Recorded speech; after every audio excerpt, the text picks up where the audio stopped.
خب دوستان الان داریم مجموعه را میبینیم. اگه دقت کنید دو طرف من ستون‌های خیلی زیباست که تقریبا معماری دوران پهلوی بوده که این ستون‌ها رو آوردن. اینور بچه‌ها مثلا میرفتن راهنمایی یا دبستان مارکار، اونور دبیرستان بوده. ساختمون بسیار قشنگه. این ستون‌های آجری خوشگل را که دارید میبینید شبیه ستون‌های کجاست؟ حافظیه شیراز. حافظیه شیراز از اینجا کپی برداری شده، نه اینجا از اونجا. اینجا سال 1312 ساختن، حافظی رو تقریبا سال 1320 ساختن. این ستونا رو از اینجا کپی برداری کردن و میریم داخل که حالت پرورشگاه و خوابگاه رو ببینیم، اتاقاش رو ببینیم، بعدم بریم داخل زیرزمین ببینیم که چه جوری هست.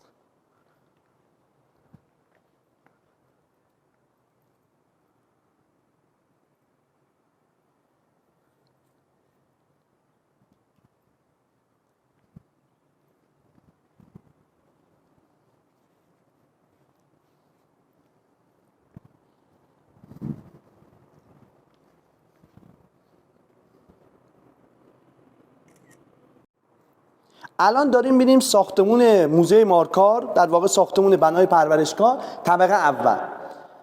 این اتاقایی که این سمت هست که دارید میبینید اینجا تخت بوده و بچه حالت خوابگاهشون داشته. اتاقایی که دست راست هست اتاقایی بوده که مثلا این اتاق یکی از اتاقایی بوده که بچه‌ها توش درس میخوندن، یا اتاق کناری اتاق نیایش بوده، بچه‌ها میرفتن داخل اون حالا اوستا و نیایش‌های روزانه‌شون رو انجام میدادن. ببینید اگه دقت کنید این ساختمون هیچ جا سقف مثلا تیر آهنی یا تیرچه بلوکی چیز نداره، همه جا تاق ضربی است. مثلا این اتاق نیایش بوده، میرفتن داخل این اتاق نیایش میکردن. بیایید داخل رو ببینیم.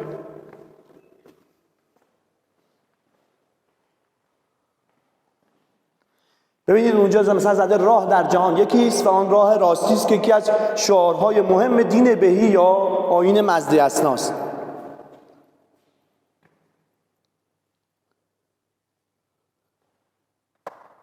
اینم دوستان، اینم که دارید میبینید یک بخاری چوبی بوده که با هیزم میسوخته و ساخت کشور روسیه است. ما تقریبا من یه بچهای روس که اومده بودن اینجا گفتن این کارخونه 80 ساله که تعطیل شده، یعنی اصلا کارخونه 80 ساله که تعطیل شده، ولی این بخاری دو طرفه به یادگار مونده. چوب میکردن داخل این، دو طرف رو داغ میکرده، یه طرف اینور یه طرف اتاق اونور رو داغ میکرده. چوبی بوده، ساخت روسیه است. تو این بنا سعی شده از آجرکاری‌های استفاده بشه یا کاشی‌کاری‌های استفاده بشه که سخنان بزرگان و زیبایی روش نوشته شده باشه. مثلا یکی نوشته کوروش گفته است ایرانیان صفات نیک خود را با تمام ثروت شام و آشور برابر نمی‌کنند. حالا میریم یه جای دیگه یه سخن زیباتر هم هست، اونم روش بخونیم و ببینیم چی هست. یکی دیگه از سخنان خیلی قشنگ و زیبا نوشته ایرانیان اول قرض و دوم دروغ را بدترین گناه می شمارند. سخنی بسیار زیباست و تأمل برانگیز. ما الان از طبقه اول داریم میریم که وارد زیرزمین بشیم که زیرزمین شده حالا موزه. بریم اول زیرزمین رو ببینیم و داخل موزه بشیم.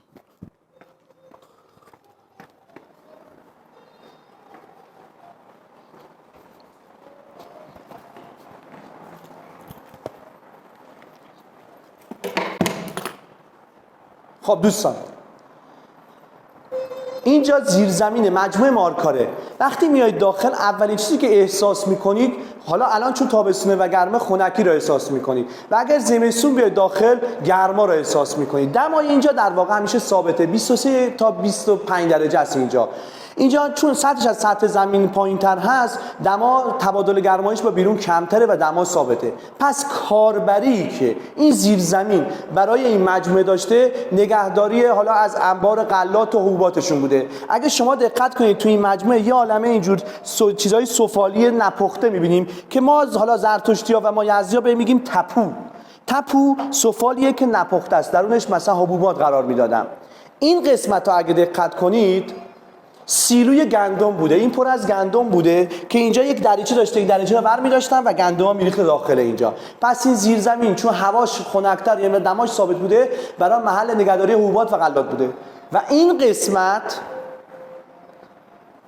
این قسمت هم حالت آشپزخونه و مطبخ این مجموعه رو داشته که اینجا برای بچه‌ها غذا می‌پختن. اگه به این قسمت دقت کنید یه چرخ چاه بوده و اینجا هم یه چاه هست. در واقع دو تا چاه اینجا داریم می‌بینیم.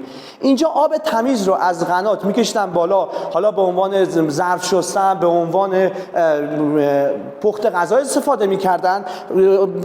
آبایی که برای فاضلاب بوده تو این چاه می‌کردن، ظرفایی که می‌شستن می‌رفته تو این چاه. این قسمت هم که دارید می‌بینید تنور و حالا مجموعه پخت و پز این مطبخ یا آشپزخونه بوده. ببینید از چه معماری زیبایی استفاده کردن که ما الان تو زیرزمین هستیم. حالت هواکش بوده، دود و اینا رو میکشیده بالا. خیلی جالب بوده، واقعا معماری بسیار زیبایی داره. اگر به این قسمت هم نگاه کنید، پنجره ها رو دقت کنید، پنجره طوری نور را میتابونه داخل که تا تنگ غروب نور داخل بوده. این نشون از ستون های قوی این مجموعه میده، چون تمام وزن طبقه بالا روی این ستون ها قرار گرفته. ستون های خیلی ضخیمی داره اینجا، چون تماما طاق ضربی داریم. شما اگه بیاید راهروی این زیرزمین رو ببینید، بیاید اینجا، یک راهرو بسیار جذاب که طاق ضربی داره. این تصویر رو که می‌بینید تصویر آقای مارکاره. پشوتنجی دو آقای مارکار. این آقای مارکار یه شخصی بوده، گفتم بسیار نیکندیش، خیراندیش و دوراندیش. دوراندیش بوده چون که از قدیم میگفته زمین و اینا رو بخرن، در اکثر نقاط ایران زمین خریده که بعداً خرج مجموعه خودش بشه. حالا این شخص سال 1250 در هندوستان متولد میشه. سال 1344 خدا بیامرز میشه این شخص. این شخص در سن حالا جوانی همسرش رو از دست میده و دیگه هم ازدواج نمیکنه، پس فرزندی چیزی هم نداشته این شخص. این شخص در حالا شغلش رو که بررسی کرده بودیم، شغل ایشون در راه آهن هندوستان کار میکرده. ایشون هر چی پول در میورده میفرسته داخل ایران که زمین بخرن و مدرسه سازی کنن و کارهای عام المنفعه انجام بدن. من گفتم که این بنا سال 2012 شروع کردن به ساختن، یک سال 1313 تمومش کردن. اگر به این عکس‌ها هم دقت کنید، نگاه کنید، مثلا این عکس‌ها اینا داشته این بنا ساخته میشده، پرورشگاه داشته ساخته میشده، نوشته دیماه سال 1312. این تصویرم که دارید میبینید مال دبیرستان مارکار، تقریبا سال 1313-14 این تصویر عکسش گرفته شده. این عکس هم اگه دقت کنید طبقه بالا که بودیم که گفتم تخت بوده، حالت خوابگاه داشته، پانسیون داشته، تخت‌ها اینجا قشنگ مشخص هست.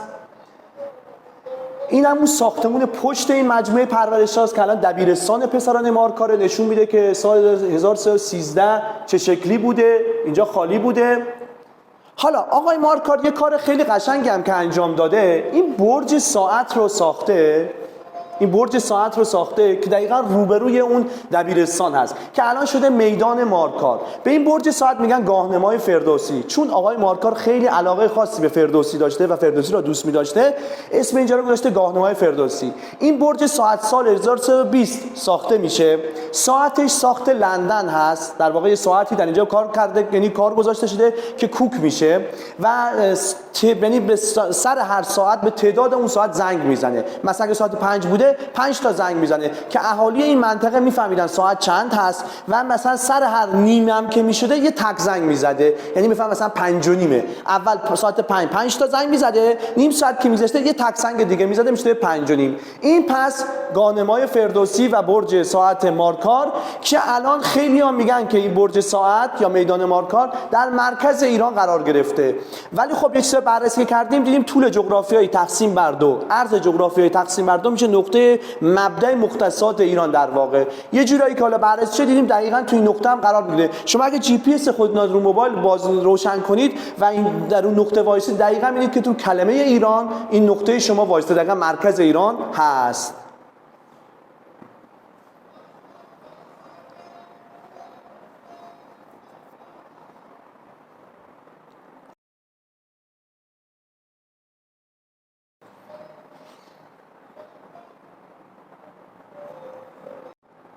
این عکس هم که دارید میبینید زندگی نامه آقای مارکاره که گفته 1250 متولد شده و سال 1344 در هندوستان چشم از جهان فرو بست. آقای مارکار خیلی آدم نیکندیشی بوده. حالا اینجا که بچه‌ها نوشتن در بنبئی هندوستان در فقر چشم از جهان فرو بست، از دیدگاه من بسیار اشتباهی. این کلمه خیلی بدی برای آقای مارکار میخواد. اتفاقا این شخص در اوج غنی بودن و اوج ثروت، حالا دارایی ایشون اسم نیکیه از خود به جا گذاشته. خیلی از الان ایرانیان یا یزدیایی که داخل یزد هستن درس خوندن و سوادشون را مدیون آقای مارکار هستن. اگر آقای مارکار شروع نکرده بود به ساخت مدارس نوین، هیچ وقت کسایی مثل بابای بنده یا خیلی از کسای دیگر با سواد نمی‌شدن. پس ما همیشه مدیون آقای مارکار هستیم که شروع کرد به ساخت مدارس نوین در ایران. و از دیدگاه من در بنبئی هندوستان در سال 1944 در اوج غنی بودن ایشون چشم از جهان فرو بست.